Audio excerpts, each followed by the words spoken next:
తెలంగాణలో ప్రతి కుటుంబానికి అవసరమైన డిజిటల్ కార్డుల జారీపై రేవంత్ సర్కార్ స్పీడ్ పెంచింది. ఒక ఫ్యామిలీ ఒకే కార్డు స్లోగన్తో డిజిటల్ కార్డులు ఇవ్వనున్నారు. ఇక పైలట్ ప్రాజెక్ట్ కింద ప్రతి నియోజకవర్గం నుంచి ఒక పట్టణం, వార్డ్, ఒక గ్రామంలో ప్రయోగాత్మకంగా అమలుకు నిర్ణయించారు. ఇక గ్రామీణ నియోజకవర్గాల్లో 2 గ్రామాలను ఎంపిక చేశారు.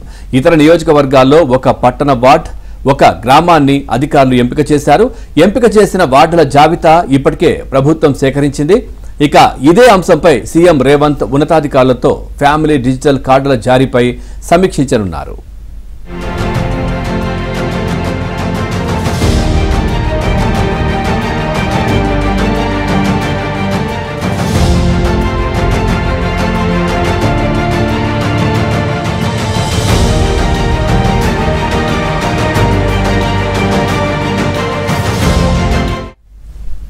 కుటుంబ డిజిటల్ కార్డులో మహిళనే ఇంటి యజమానిగా గుర్తించాలని, ఇతర కుటుంబ సభ్యుల పేర్లు, వారి వివరాలను కార్డు వెనక ఉంచాలని తెలంగాణ సీఎం రేవంత్ రెడ్డి సూచించారు.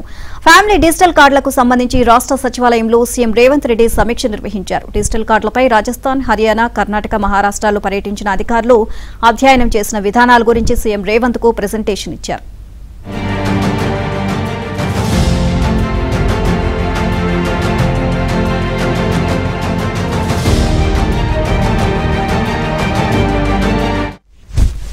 ప్రస్తుతం ఉన్న రేషన్, రాజీవ్ ఆరోగ్యశ్రీ, ఐటీ, వ్యవసాయ, ఇతర సంక్షేమ పథకాల్లో డేటా ఆధారంగా కుటుంబాల నిర్ధారణ చేయాలని సూచించారు. ఇక తెలంగాణలో 119 శాసనసభ నియోజకవర్గాల్లో గ్రామీణ, పట్టణ ప్రాంతాన్ని పైలట్ ప్రాజెక్టుగా ఎంపిక చేయాలని సీఎం సూచించారు.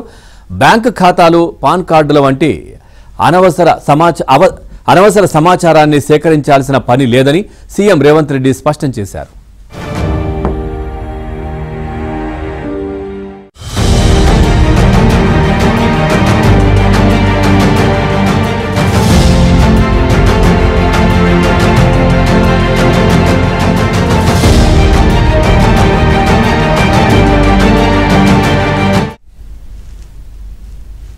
తెలంగాణ డిఎస్ 2024 ఫలితాలు నేడు విడుదల కానున్నాయి. ఈ ఉదయం 11 గంటలకు సీఎం రేవంత్ రెడ్డి ఫలితాలను విడుదల చేయనున్నారు. ఈ ఏడాది మార్చి 1న 11,062 టీచర్ పోస్టుల భర్తీకి తెలంగాణ ప్రభుత్వం డిఎస్సి నోటిఫికేషన్ విడుదల చేసింది.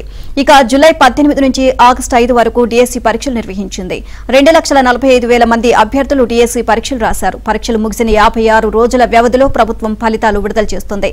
తక్కువ కాలంలో రికార్డు స్థాయిలో రిజల్ట్ విడుదల చేసింది.